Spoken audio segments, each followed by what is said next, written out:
नमस्कार, आप देख रहे हैं विश्व और आपके साथ मैं हूं जिया कौशिक। हाथी के दांत खाने के कुछ और दिखाने के कुछ और। दुनिया भर में खुद को शांति का मसीहा और लोकतंत्र का ठेकेदार बताने वाला अमेरिका अंदर ही अंदर बारूद का एक ऐसा खौफनाक ढेर तैयार कर चुका है जो किसी भी वक्त पूरी इंसानियत को मलबे में तब्दील कर सकता है। व्हाइट हाउस में बैठकर दुनिया भर के मुल्कों की तकदीर का फैसला करने वाले डोनाल्ड ट्रंप को लगता है कि उन्होंने ईरान के साथ एक कागज पर दस्तखत कर बहुत बड़ा तीर मार लिया, लेकिन वो इस बात से पूरी तरह बेखबर हैं कि वो जिस सुलगती हुई आग से खेल रहे हैं वो खुद उनके पूरे साम्राज्य को भस्म करने की ताकत रखती है। ये तथाकथित शांति समझौता असल में किसी अमन चैन की शुरुआत नहीं, बल्कि एक ऐसे विनाशकारी और भयानक युद्ध की आहट है जिसने पूरी दुनिया की डिफेंस एक्सपर्ट्स की रातों की नींद और दिन का चैन लगभग छीन लिया है। डोनाल्ड ट्रंप का पुराना इतिहास गवाह है कि वो पहले खुद को अपनी सनक में आकर चारों तरफ आग लगाते हैं और फिर दुनिया के सामने फायर ब्रिगेड की वर्दी पहनकर वाहवाही लूटने के लिए स्टेज पर आ जाते हैं, फुटेज खाते हैं। इस बार भी फ्रांस के एवियन ले बा में चल रहे G7 समिट के दौरान अमेरिकी हुकूमत ने ईरान के साथ एक नए समझौते यानी MOU पर हस्तक्षेप कर अपनी पीठ थपथपाने में कोई कसर नहीं छोड़ी, मानो उन्होंने दुनिया को तीसरे विश्व युद्ध की भट्टी में झोंकने से बचा लिया हो। अमेरिकी सेक्रेटरी ऑफ स्टेट यानी मार्को रूबियो को बगल में खड़ा करके ट्रंप पत्रकारों के सामने जिस तरह सीना फुलाकर चल रहे थे उससे साफ जाहिर होता है कि उनका अहंकार सातवें आसमान पर है। लेकिन इतिहास गवाह है कि जब वॉशिंगटन ने किसी देश के साथ शांति का नाटक रचा है उसके ठीक पीछे बर्बादी और तबाही का एक नया ब्लूप्रिंट तैयार हो रहा होता है। विनाशकाले विपरीत बुद्धि। जब किसी ताकतवर साम्राज्य के पतन का वक्त करीब आता है तो उसके हुक्मरानों की मौत सबसे पहले मारी जाती है और डोनाल्ड ट्रंप इस समय इसी दौर से गुजर रहे हैं। आज वो खुद को पूरी दुनिया का चौधरी समझकर मिडिल ईस्ट की पूरी जियोपॉलिटिक्स को अपनी उंगलियों पर नचाने का मुगालत पाले हुए हैं, यानी गलतफहमी पाले हुए हैं। लेकिन वो भूल रहे हैं कि ईरान कोई साधारण या कमजोर मुल्क नहीं जिसे पाबंदियों की धौंस देकर झुकाया जा सके, बल्कि वो एक ऐसा सुलगता हुआ ज्वालामुखी है जो फटने के लिए बिल्कुल तैयार बैठा है। ट्रंप ने अपनी सनक और सनकी मिजाज में एक ऐसा आत्मघाती खेल शुरू कर दिया जिसका रिमोट कंट्रोल अब उनके खुद के हाथों से पूरी तरह फिसल चुका है और अमेरिकी प्रशासन की यही सबसे बड़ी भूल उन्हें इतिहास के सबसे बड़े दलदल में धकेलने वाली है। ईरान और अमेरिका के बीच दशकों चली आ रही ये दुश्मनी अब एक ऐसे अंधेरे मोड़ पर आकर खड़ी हो चुकी है जहां से किसी भी कीमत पर वापस लौटना या समझौता करने का कोई रास्ता बाकी नहीं बचता। ईरान के डिफेंस कमांडरों के तेवरों ने और उनकी मिसाइल रेजिमेंट की हलचल साफ साफ चिल्ला चिल्ला कर कह रही है कि वो अमेरिका की खोखली धौंस और गीदड़ भपकियों के आगे घुटने टेकने के मूड में बिल्कुल नहीं है। ये पूरी स्क्रिप्ट अमेरिकी हुकूमत की उस खोखली कूटनीति का पर्दाफाश करती है कि कैसे ट्रंप का ये सोची समझी चाल वाला मास्टर स्ट्रोक उनके खुद के ही गले की फांस बन गया है और जिसे अब न बना उगलते बच सकते हैं और ना ही निगलते हैं। अब तो बस एक छोटी सी चिंगारे का इंतजार है जो इस पूरी बारूदी ढेर को दुनिया के सामने भयानक परमाणु युद्ध की आग में तब्दील कर देगी।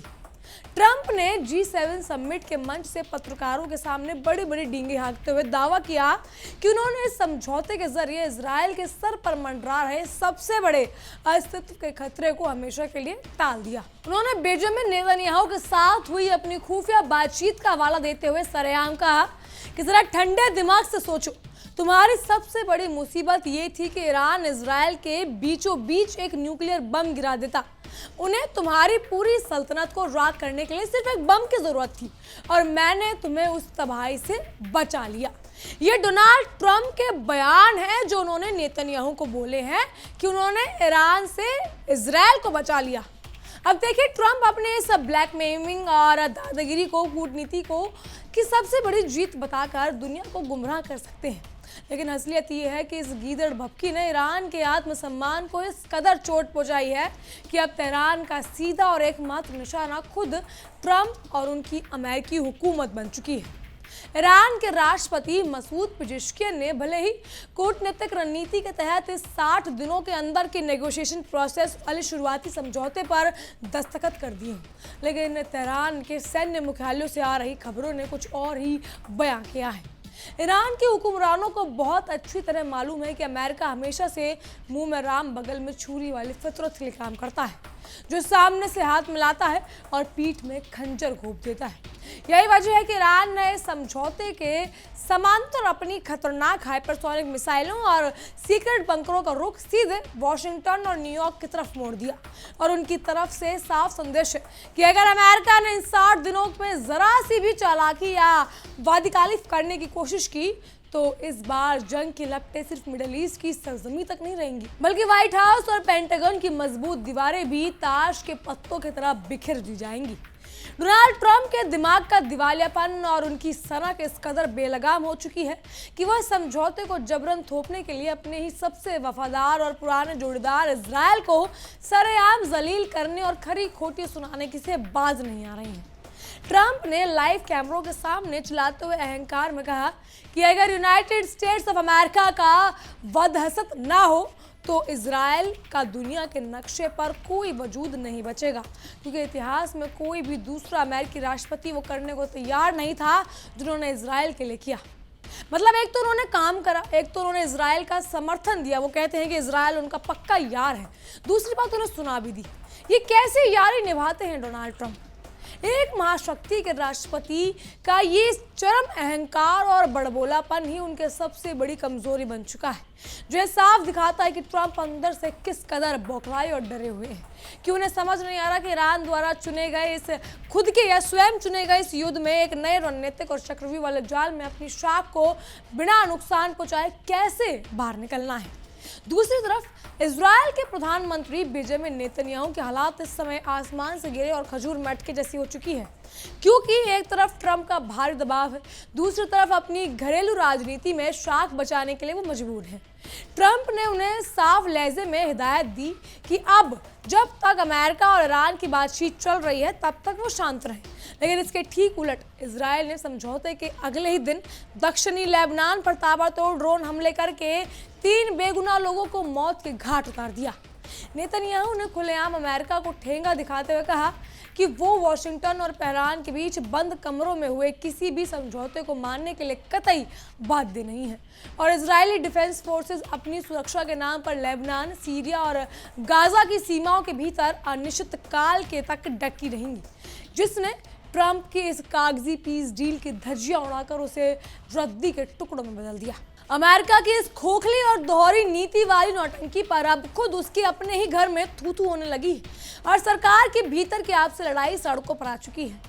अमेरिकी उपराष्ट्रपति जेडी वेंस ने इजरायली प्रधानमंत्री के इस अड़ियल रुख पर गहरी नाराजगी और गुस्सा जाहिर करते हुए न्यूयॉर्क टाइम्स को दिए गए इंटरव्यू में यहां तक कह दिया कि नेतन्याहू को अब होश में आ जाना चाहिए और ज़मीनी असलियत को पहचानना चाहिए, क्योंकि पिछले 3 महीनों से उसकी अपनी मातृभूमि की रक्षा में जो हथियार चल रहे हैं उसमें 2/3 अमेरिकी टैक्स पेयर्स के पैसे लगे हुए हैं।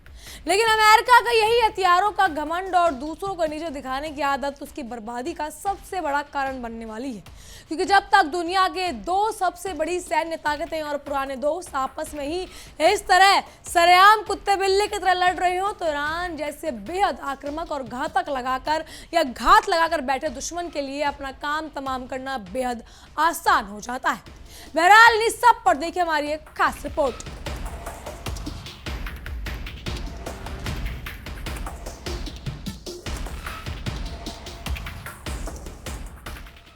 अमेरिका और ईरान के बीच पिछले 4 महीनों से जारी जंग आखिरकार खत्म हो गई है। अमेरिकी राष्ट्रपति डोनाल्ड ट्रंप और ईरान के राष्ट्रपति मसूद पेजेश्कियन ने शांति समझौते पर दस्तखत कर दिया और पूरी दुनिया ने राहत की सांस ली। लेकिन दुनिया के नक्शे पर एक शख्स ऐसा है जिसने इस डील के बाद में ऐसा लग रहा है कि उसके पैरों तले जमीन खिसक गई। जो कहीं ना कहीं खौफनाक सपना था, ऐसा लगता है वो साकार हो गया। और वो शख्स कौन है, क्या मुझे बताने की जरूरत है? आप सही समझ रहे हैं, इजराइल के प्रधानमंत्री बेंजामिन नेतन्याहू, जिनके लिए अमेरिका ईरान की जो महाडील है ये किसी डेथ वारंट से कम नहीं। नेतन्याहू का सबसे बड़ा बुरा सपना सच हो चुका है और वो अपनी और परायों के बीच में अब चौतरफा घिर गए। आखिर ट्रंप और ईरान की इस दोस्ती ने नेतन्याहू की गद्दी को खतरे में कैसे डाल दिया? 100 दिनों से भी ज्यादा वक्त तक चली इस भीषण तबाही, बारूद की गंध और आसमान से बरसते विभत्स मलबे के बाद आखिरकार इस महायुद्ध का अंत हो गया। जिस समझौते का इंतजार पूरी दुनिया बेसब्री से कर रही थी, उस पर मुहर लग चुकी है। लेकिन इस अमन की सबसे बड़ी कीमत बेंजामिन नेतन्याहू को चुकानी पड़ रही है। नेतन्याहू इस डील से बेहद नाखुश हैं और वो चाहकर भी इसका समर्थन कर नहीं पा रहे। हालात ये है कि इजरायली पीएम एक ऐसे चक्रव्यूह में फंस चुके हैं जहां से बाहर निकलने का रास्ता फिलहाल दिखाई नहीं दे रहा। इजरायल को बैक टू बैक अमेरिका से 4 बड़े झटके लगे। ईरान डील में अमेरिका ने इजरायल की शर्तों को शामिल नहीं किया। इजरायल चाहता था कि ईरान समझौते में लंबी दूरी की मिसाइलों के निर्माण के मुद्दे को शामिल किया जाए। इसके अलावा इजरायल की कोशिश खाड़ी देशों को अब्राहम समझौते में शामिल कराने की भी थी, लेकिन ऐसा कुछ हुआ नहीं। वहीं इजरायल ने अमेरिका से डील को लेकर जिस एमओयू पर साइन होने हैं, उसकी एक कॉपी भी मांगी थी। अमेरिका ने इजरायल को वो कॉपी देने से क्लियर कट इनकार कर दिया। ये और भी बड़ा झटका। इतना ही नहीं, पेरिस में ट्रंप ने यहां तक कह दिया कि इजरायल हिजबुल्लाह के खिलाफ लड़ ही नहीं सकता। समझिए एक के बाद एक कितने दबाव इजरायल पर हो गए। इसीलिए तो अब कहीं ना कहीं नेतन्याहू कह रहे दोस्त दोस्त ना रहा, प्यार प्यार ना रहा। ये जो गाने की लाइनें हैं वो फिलहाल तो नेतन्याहू के लिए बिल्कुल मुफीद बैठ रही हैं, पूरी फिट बैठ रही हैं। शायद उनके दिल का आलम भी यही होगा, दिमाग का हाल क्या होगा समझ सकते हैं। अमेरिकी मीडिया की एक रिपोर्ट सामने आई। उस रिपोर्ट में इजरायल के प्रधानमंत्री बेंजामिन नेतन्याहू राष्ट्रपति डोनाल्ड ट्रंप से मिलना चाहते हैं, ऐसा दावा किया जा रहा है। लेकिन हुआ क्या मुलाकात के लिए? व्हाइट हाउस ने अभी तक मिलने का वक्त ही नहीं दिया। समझिए क्या मायने हैं इस बात के। डील के बाद उन्हें मिलने का वक्त दिया जा सकता है, ये दावा किया जा रहा है। यानी डोनाल्ड ट्रंप या अमेरिकी टीम बखूबी जानती है कि अगर पहले मिलने का मौका दिया जाता तो नेतन्याहू इमोशनल ट्रंप कार्ड जरूर फेंकते डोनाल्ड ट्रंप के आगे।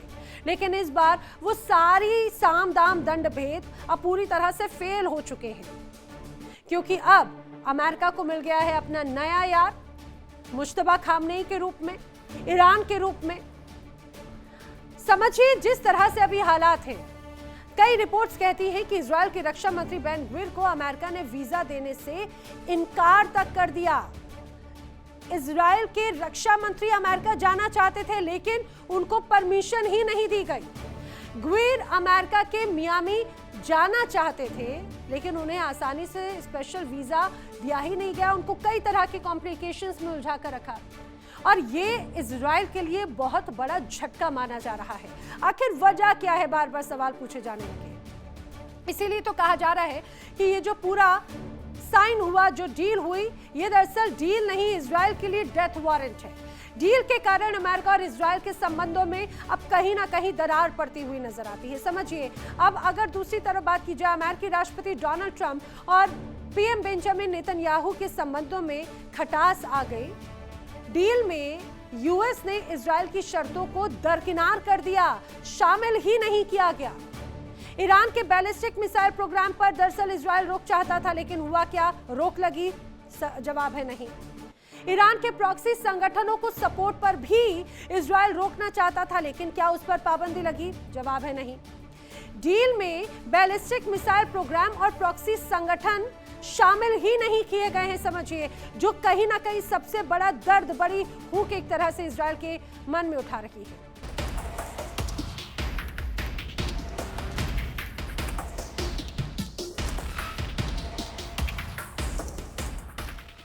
शुक्रिया नैना। अब आगे चलते हैं। ट्रंप अपनी बंद कमरों की बैठक में खुद को दुनिया का सबसे बड़ा डॉन और डिटेक्टर समझ रहे थे, जिन्हें लगता था कि वो एक मेज पर बैठकर जो भी हुक्म जारी करेंगे पूरी दुनिया उसे चुपचाप स्वीकार कर लेगी। लेकिन उनके इस पागलपन ने या उनके पागलपन के जवाब में ईरान ने बिना कोई शोर मचाए मिडल ईस्ट में अपनी सैन्य या लम्बी को मिसाइल तैनात करते हुए पहले से मुकम्मल कर दिया और 2 गुना और ज्यादा आक्रामक कर दिया है। अंतर्राष्ट्रीय खुफिया एजेंसियों के गलियारों में छन कर आ रही खबरें बता रही हैं कि ईरान की कदर फोर्स और उसके स्पेशल सुसाइड कमांडो किसी भी पल अमेरिकी नौसेना के जहाज़ों और ठिकानों पर एक ऐसा आत्मघाती और अप्रत्याशित हमला करने की फिराक में है जो अमेरिकी इतिहास का सबसे बड़ा काला दिन साबित होगा। ईरान का ये गुस्सा इस बार केवल खोखली बयानबाजी और कागजी धमकियों तक सीमित नहीं रहने वाला, बल्कि उनके सुप्रीम लीडर के कड़े तेवर ये साफ बता रहे हैं कि वो ट्रंप की इस गुस्ताखी का ऐसा खौफनाक सबक सिखाएंगे जिसे वॉशिंगटन की आने वाली पीढ़ियां भी याद रखेंगी। इस पूरे अमेरिका ईरान समझौते में लेबनान और हिजबुल्ला का मुद्दा वॉशिंगटन के गले की सबसे बड़ी हड्डी और असहनीय सिरदर्द बन चुका है, जिसका समाधान अमेरिकी कूटनीतिकों के पास तो बिल्कुल नहीं है। दरअसल एमओयू के 14 अनुच्छेदों के मुताबिक बड़े बड़े अक्षरों में लिखा गया है कि सभी मोर्चों पर सैन्य कार्रवाइयों को तुरंत और अस्थायी या स्थायी रूप से रोक दिया जाए। लेकिन इजराइल के रक्षा मंत्री इजराइल काट्स ने तुरंत दक्षिणी लेबनान को एक नया सैन्य नक्शा जारी करते हुए वहां से अपनी सेना को पीछे हटाने से साफ इनकार कर दिया। इसके चलते अमेरिका के अंतर्राष्ट्रीय साख धोबी का कुत्ता न घर का न घाट का जैसी दयनीय साबित पहुंच चुकी है। अब जहां सुपर पावर होने का दम भरने वाले अमेरिका ने तो अपनी पालतू इजराइल को काबू में रखा है या रख पा रहा है, ना ही तो वो ईरान के बढ़ते और आक्रामक कदमों को रोकने की हिम्मत जुटा पा रहा है, जिससे यह साफ हो गया है कि वॉशिंगटन की पूरी विदेश नीति आईसीयू में पहुंच चुकी है। ट्रंप की मानसिक अस्थिरता और उनके पागलपन का आलम इस कदर बढ़ चुका है कि वो कूटनीति के बुनियादी शिष्टाचार को भूलकर अपने सहयोगियों के लिए बेहद भद्दे और गाली गलौज वाले शब्दों तक का इस्तेमाल करने पर उतर आए हैं। खुद ट्रंप ने हाल ही में दिए इंटरव्यू में बताया या बहुत गर्व से बात कबूली थी कि उन्होंने फोन कॉल के दौरान इजरायली प्रधानमंत्री बेंजामिन नेतन्याहू के साथ एक अभद्र भाषा में प्रयोग किया गया या अभद्र भाषा का इस्तेमाल किया गया, यानी पूरी तरह से दिमाग में पैदल और सनकी गह रहा था। और कुछ दिन पहले एक्सियोस को बताया गया था कि नेतन्याहू के पास कोई भी तरह का बैरूत या हवाई हमला करने के लिए उन्होंने अमेरिका से इस पूरी गुप्त डील की लगभग तबाह कर दिया था। जो राष्ट्रपति अपने सबसे करीबी और रणनीतिक सहयोगियों के लिए सरेआम ऐसी घटिया और सड़क छाप भाषा का इस्तेमाल करता हो, उसके राज्य में अमेरिका की सुरक्षा और वैश्विक शौक का बंटाधार होना पूरी तरह तय है। और ट्रंप का यही अनप्रेडिक्टेबल पागलपन अमेरिका की तबाही की गाथा लिखेगा। अमेरिकी संसद यानी कैपिटल हिल के मुताबिक कमरों और वाशिंगटन के सत्ता के गलियारों में भी इस समय अजीब सा डर है, हड़कंप और असमंजस का माहौल बना हुआ है। कई दूर कट्टरपंथी रिपब्लिकन नेता जो कल तक टीवी चैनलों पर बैठकर ईरान को परमाणु ठिकानों पर कॉर्पोरेट बॉम्बिंग या कारपेट बॉम्बिंग बनाने या करने और उसे दुनिया के नक्शे से मिटाने की वकालत करते नहीं थकते थे, आज अचानक पलटी मारकर इस समझौते की कसीदे पढ़ने लगे हैं कि और से अमेरिका के हित में बता रही हैं। इसे कहते हैं गिरगिट की तरह पल पल में रंग बदलना और अपनी सहूलियत के हिसाब से अपनी बात से मुकर जाना। अमेरिका ने ना तो कोई स्थायी विदेशी नीति है, ना कोई सिद्धांत है और ना ही कोई नैतिक मूल्य है। वो सिर्फ और सिर्फ अपने साम्राज्यवादी फायदे के लिए कभी भी किसी भी मंच पर अपने सबसे सगे दोस्त को भी बीच चुराए हुए धोखा दे सकता है। लेकिन ईरान अमेरिका की इस फितरत और उसके रग रग से बहुत अच्छी तरह वाकिफ है। ईरान के पाले हुए और उसके इशारों पर नाचने वाले जितने भी क्षेत्रीय प्रॉक्सी संगठन हैं, चाहे वो लेबनान की वादियों में छुपा हिजबुल्ला हो, यमन के समुद्र में तैरती या तबाही हो या फिर हूती हो, सब ने ये सब इस समय रेड अलर्ट पर हैं और उनके हाथों में मिसाइलों का ट्रिगर है। ट्रंप अपनी नासमझी और जल्दबाजी में समझौते के कागज पर हस्ताक्षर कर तो दिए हैं, लेकिन इस पूरे 14 सूत्रीय एजेंडे में ईरान के इन खतरनाक और हिंसक मोहरे को कहीं कोई जिक्र या उन पर पाबंदी लगाने का कोई ठोस फॉर्मूला शामिल नहीं है। इसका सीधा और साफ मतलब ये है कि ईरान ने अपनी बेहद चतुर और आक्रामक कूटनीति के बल पर अमेरिका जैसी महाशक्ति को अपनी शर्तों के आगे घुटने टेकने पर मजबूर कर दिया और ट्रंप अपनी घोर अज्ञानता में इसे अपनी सदी की सबसे बड़ी जीत समझकर अपनी पीठ थपथपाने लगे। बकरे की मां आखिर कब तक खैर मनाएगी? अमेरिका ने पिछले कई सदियों और दशकों से पूरी दुनिया को अलग थलग करने या अलग थलग कोने में जाकर तबाही मचाई है। आतंक और बेगुनाह के खून में खुद को घिनौना खेल बताया। अब कुदरत के नियम के अनुसार उसका पूरा हिसाब किताब चुकता करने का वक्त बहुत करीब आ चुका है। डोनाल्ड ट्रंप का 7वें आसमान पर चढ़ा ये अंधा अहंकार और दूसरी तरफ ईरान के कमांडरों का बेहद आक्रामक और जानलेवा तेवर इस बात का साफ साफ गवाही दे रहा है कि आने वाले दिन पूरी इंसानियत के लिए बेहद खौफनाक और रोंगटे खड़े कर देने वाले होंगे। ईरान ने बिना किसी झिझक के ये साफ कर दिया कि अगर अमेरिका ने अपनी हद पार करने की कोशिश की तो इसका अंजाम उतना भयानक होगा जिसकी कल्पना अभी किसी ने नहीं करी होगी। ये किसी स्थायी शांति की शुरुआत नहीं बल्कि पूरी दुनिया के लिए एक बहुत बड़े अंतिम विनाश का सारण है। अब आने वाले इन 60 दिनों के लिए भीतर पूरी दुनिया की नजरें इस बात पर टिकी होंगी कि क्या व्हाइट हाउस में बैठा ये बड़बोला राष्ट्रपति ईरान के इस बिछाए हुए जाल में अपनी जान और सल्तनत बचा पाता है या फिर ईरान का ये बरसों पुराना सुलगता हुआ गुस्सा अमेरिका की सदियों पुरानी घमंड और उसकी दादागिरी को हमेशा हमेशा के लिए इतिहास में या इतिहास के पन्नों में मिट्टी में मिला सकता है। मिडल ईस्ट के इस पूरे क्षेत्र में खेल शुरू हो चुका है। दोनों तरफ खतरनाक मोहरें अपनी अपनी पोजीशन ले चुकी हैं और इस बार बाजी किसी भी पक्ष पलट सकती है और अमेरिका के वजूद को ही मिटा देंगी। बहरहाल इन सब पर आपकी क्या राय है हमें कमेंट के जरिए जरूर बताइएगा। फिलहाल के लिए इतना ही। तमाम खबरों के लिए बने रहिए इंडिया डेली 24/7 के साथ और देखते रहिए हमारी खास पेशकश विश्व युद्ध।